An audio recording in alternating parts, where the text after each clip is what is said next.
Welcome to Golden Education Classes में आप सभी का हार्दिक अभिनंदन है। और हमारे भावी अध्यापक हैं आप लोग, तो आपके लिए रिवीजन के तौर पे हम एक आश्रय चैप्टर लेके आए हैं। आश्रय मतलब हमारा आवास, ठीक है, पर्यावरण का बहुत इंपॉर्टेंट चैप्टर है। तो जल्दी से इसका रिवाइज कर लेते हैं, फिर इसके बहुत सारी सीरीज़ लेके आएंगे अभी आपके लिए एमसीक्यू की, जो हर एग्ज़ाम्स में पूछी जाती है। उन सबका एक मिक्सअप फॉर्म होगा जिससे कहीं से भी क्वेश्चन बाहर नहीं जाएगा। लेकिन पहले रिवाइज करते हैं हम लोग। तो आश्रय चैप्टर की बात हम करते हैं, तो आश्रय चैप्टर को सबसे पहले हम लोग कि देखते हैं कि आश्रय आखिर है क्या। आश्रय का मतलब हमारा ये है ना, सबसे पहले कि हम सेटल जो अपने घर पे रहते हैं, हमारा जो आवास है, हम घर पे रहें, बाहर रहें, जहाँ भी रहें, तो एक हमारा पर्टिकुलर एक हमारा घर है, ठीक है। तो अब जंतु या जीव जंतु की बात करते हैं तो उनका भी सबसे उनका अपना एक आश्रय घर होता है, ठीक है। तो किसी जीव जंतु का वह परिवेश आश्रय आवास कहलाता है जिसमें वह निवास करता है। देखिए, जहाँ कोई भी इंसान निवास करेगा वो उसका आवास कहलाएगा। आवास का शाब्दिक अर्थ क्या होता है? वास और स्थान। जीव जंतुओं के आवास स्थलों को दो वर्गों में विभाजित किया गया। कौन कौन सा? स्थलीय और जलीय।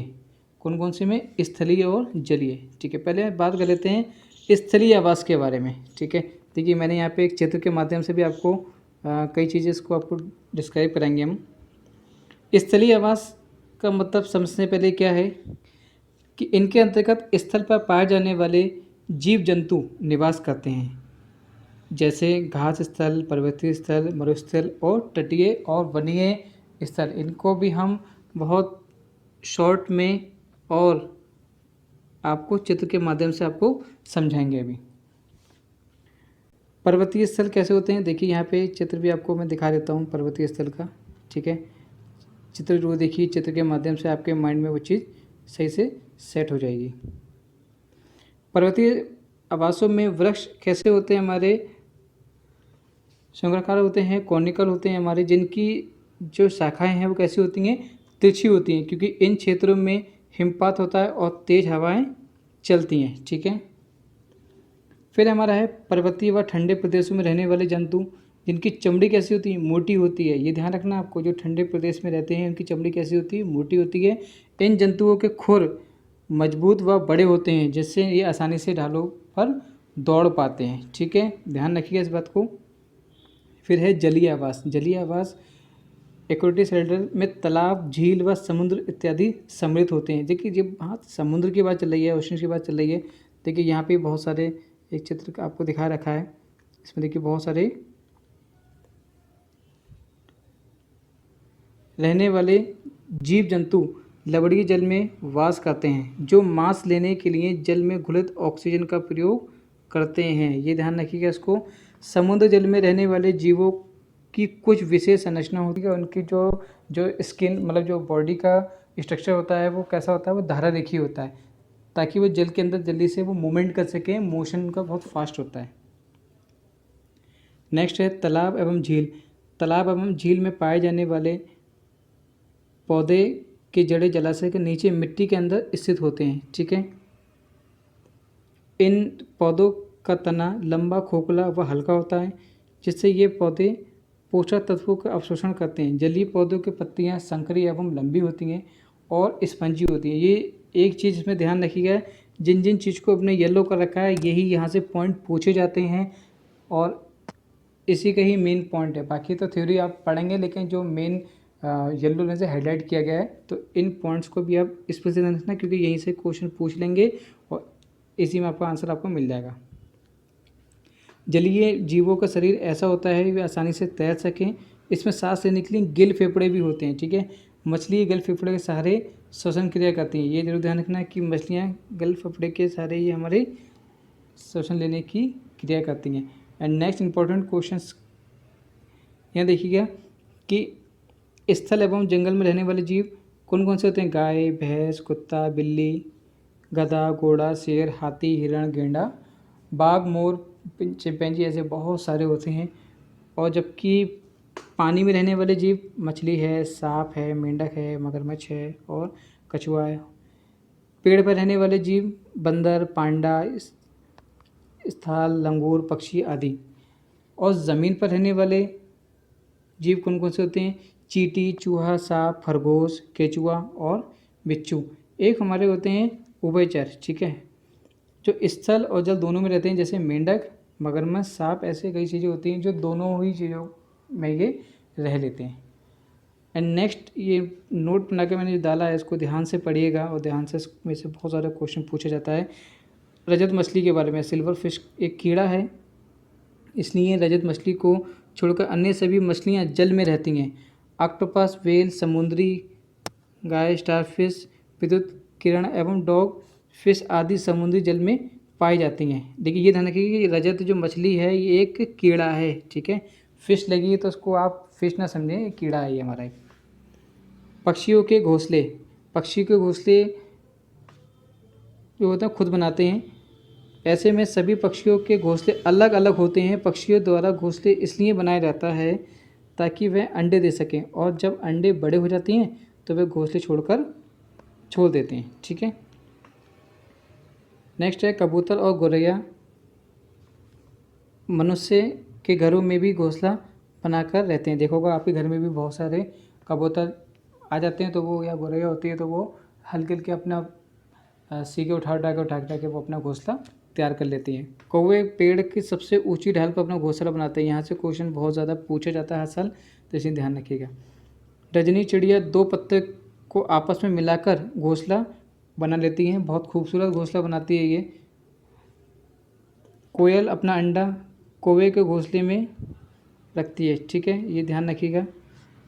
खिचड़ी पक्षी अपना घोंसला ज़मीन के विभिन्न पत्थरों के बीच में बनाती हैं। ये पत्थरों के बीच में अपनी एक घोंसला को तैयार करती है।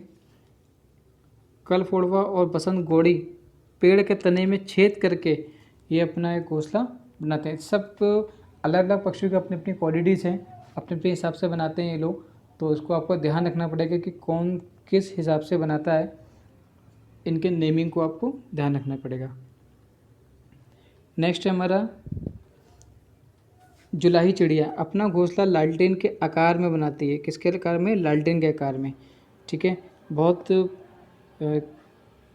सुंदर चिड़िया मानी जाती है इसको, और ये अपना जो घोंसला बनाती है वो बहुत ज़्यादा सुंदर बनाती है, लालटेन की तरह।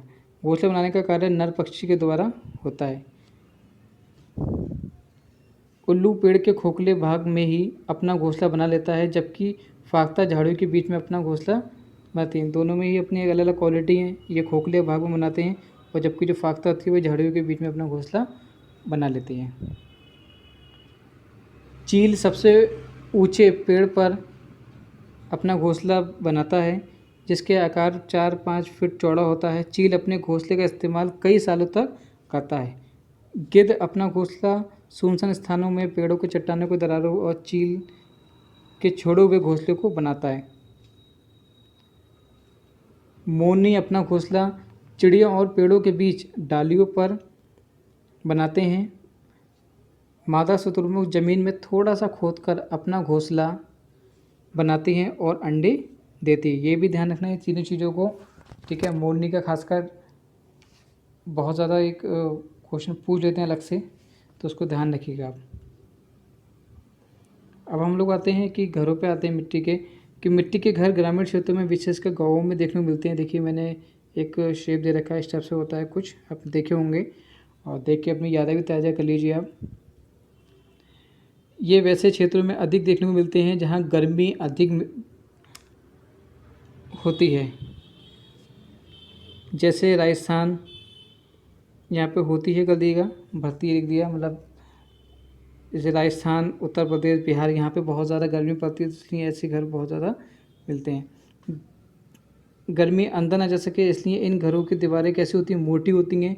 इन घरों को समय समय पर लीपा जाता है ताकि मिट्टी टूटे नहीं, इन घरों में कीड़े ना आ जाएं, इसके लिए इनको गोबर से भी लीपा जाता है, ठीक है। मेन जो मकसद है इसका, जो क्वेश्चन पूछा जाएगा, जो मैंने येलो से कर रखा है आपका, देख लीजिएगा, कीड़े ना आ जाएं, क्वेश्चन आपको यहीं से मिल जाएगा इसका। इन घरों की मिट्टी को मजबूत बनाने के लिए उसमें भूसा नहीं मिलाया जाता। इनकी छातों की झाड़ियों आदि बनाया जाता है।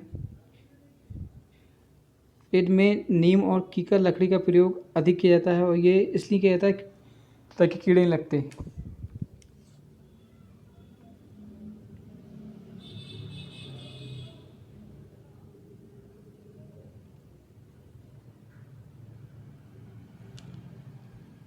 नेक्स्ट है लकड़ी के पत्थर इस प्रकार के गृह निर्माण करते हैं कि देखने को मिलता है जैसे जम्मू कश्मीर हिमाचल में इस टाइप का घर मिलते हैं देखने को, ठीक है, जो बहुत ज़्यादा नीचे पत्थर होते हैं, ऊपर लकड़ी के वो घर बने होते हैं। इस प्रकार के घरों की छतें कैसी होती हैं, ढलवा होती हैं ताकि बारिश का पानी वह बर्फ़ को आसानी से नीचे गिर जाए, और कुछ स्थान पर इन घरों की छतें समतल भी होती हैं।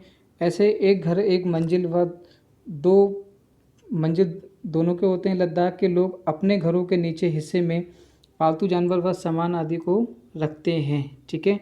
ये क्वेश्चन यहाँ से पूछा जाता है। एंड नेक्स्ट इसमें देखिए मैंने येलो लाइन से कर रखा है बांस लकड़ी के घर। ये घर उन क्षेत्रों में बनाए जाते हैं जहाँ वर्षा की मात्रा अधिक होती है। भारत में असम क्षेत्र में इस प्रकार के घर बनाए जाते हैं। ये घर ज़मीन से 10 से 15 फीट की ऊंचाई पर बनाए जाते हैं। इसमें खंभे मजबूत होते हैं ताकि बाढ़ आने पर इन घरों पर कोई नुकसान ना हो पाए, ठीक है। इसको ज़रूर ध्यान रखिएगा, ये सब इम्पोर्टेंट पॉइंट हैं। एंड नेक्स्ट है बर्फ़ के घर या इग्लू। बर्फ़ क्षेत्र में बड़े बड़े टुकड़ों को जोड़कर इस प्रकार घर बनाए जाते हैं जिन्हें इग्लू कहा रहता है। ये कई स्थानों पर होता है। इसका जो मेन इंपॉर्टेंट पॉइंट आपको ये ध्यान रखना है, ये स्कूमा शिकारियों का स्थायी निवास होता है। किसका? स्कूमा शिकारियों का। यहाँ से बहुत ज़्यादा क्वेश्चन पूछ लेते हैं, ठीक है। और ये मैंने आपको दिखाया जिस टाइप से कुछ घर होते हैं, इसका स्क्रीनशॉट भी लेकर आप रख सकते हैं, ठीक है। Thank you watching for this video and please subscribe my channel